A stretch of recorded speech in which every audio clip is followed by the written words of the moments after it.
Hey, hello guys, welcome to this video.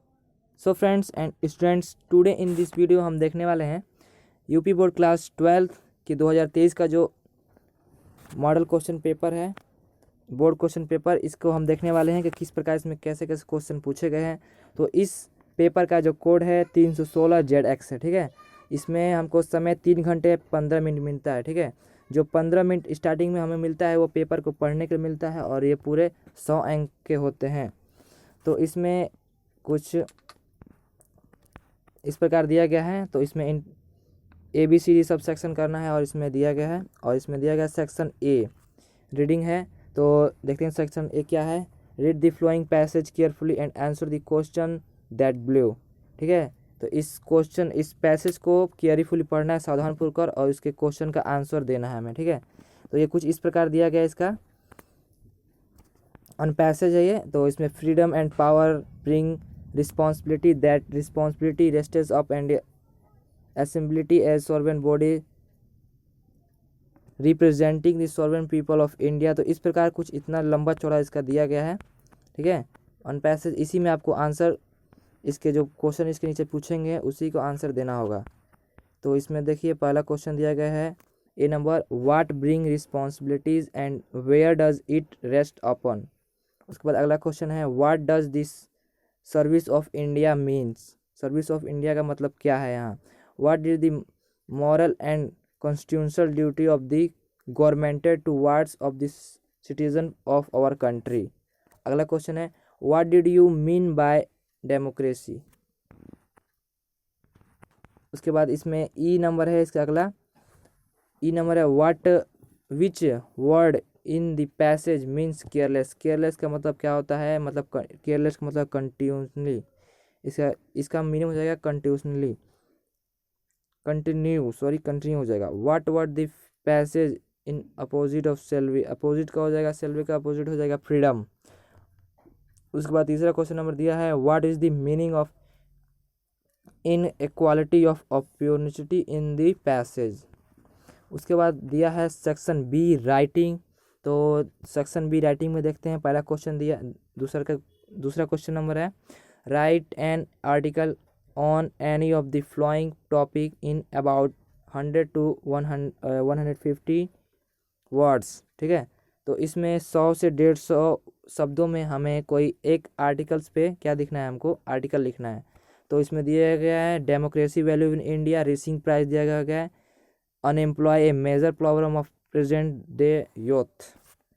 तो ये इसमें से आप तीनों में से कोई एक कर सकते हैं। उसके बाद अगला क्वेश्चन है तो ये हमारा लेटर है। तो write a letter to the mayor of your city experience your concern over high in house and water tax.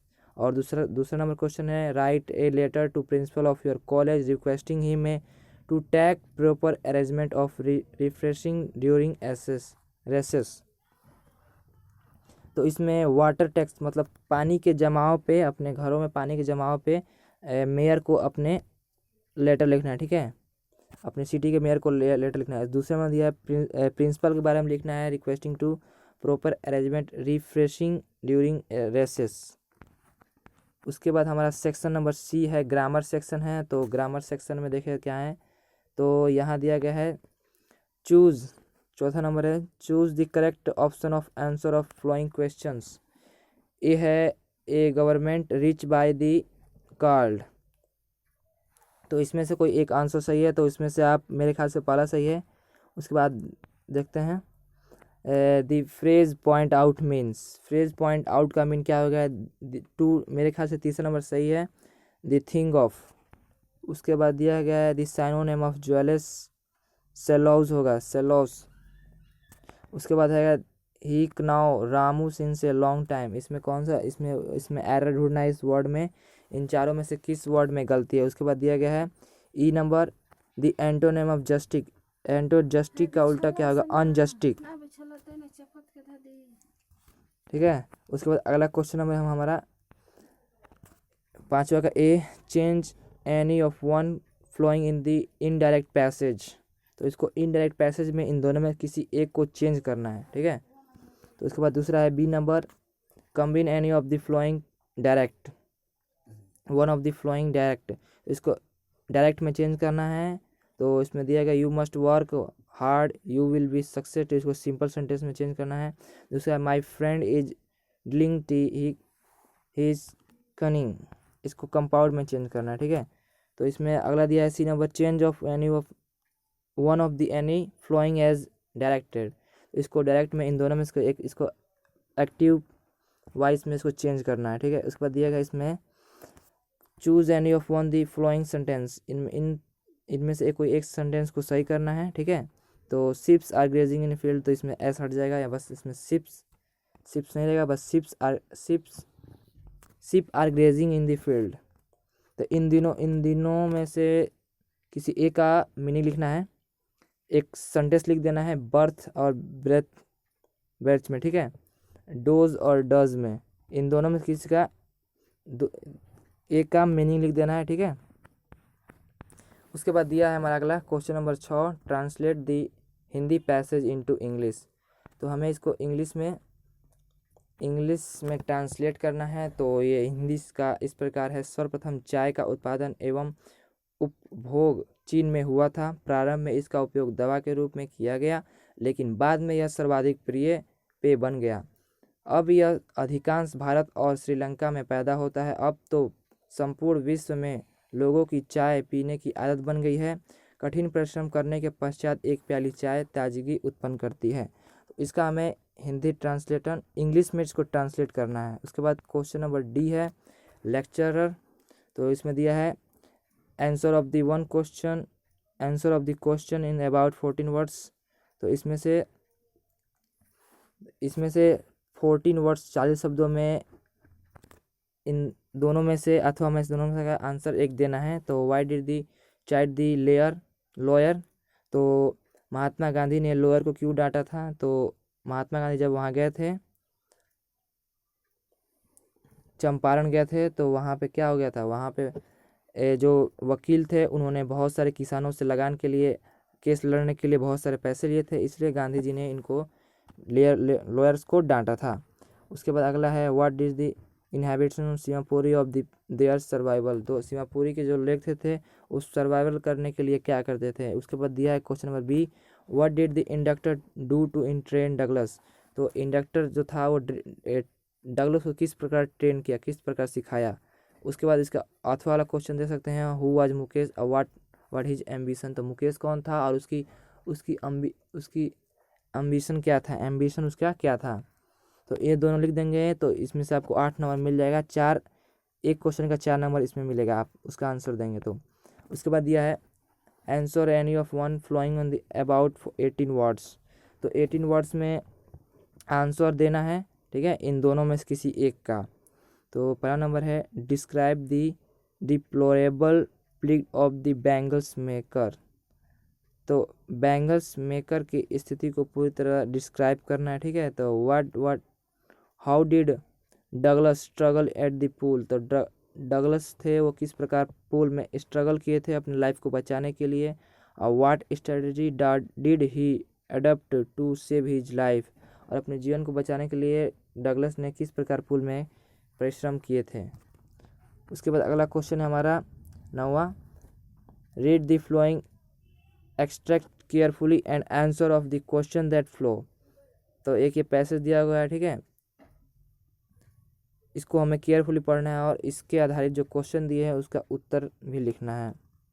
तो इसका देखते हैं क्या है, ये थिंग ऑफ ब्यूटी में का है, जिसके लेखक हैं जॉन किट्स शायद इसके राइटर हैं इस पोएम के। A thing of beauty is a joy for ever, it's loveliness increases, it will never pass into nothingness but still will keep a bower quiet for us and a sleep full of sweet dreams and health and quiet breathing। तो इसमें question कुछ दिया है इस प्रकार, 3 question दिया है। How is thing of beauty a joy for ever, a thing of beauty किस प्रकार जॉय फॉर एवर सभी के लिए किस प्रकार जॉय है, खुशियाँ हैं। What does the its loveliness increases, इसका लवनेस इंक्रीजेज किस क्या है। और सी नंबर है what does the poet to say by it will never pass into nothingness.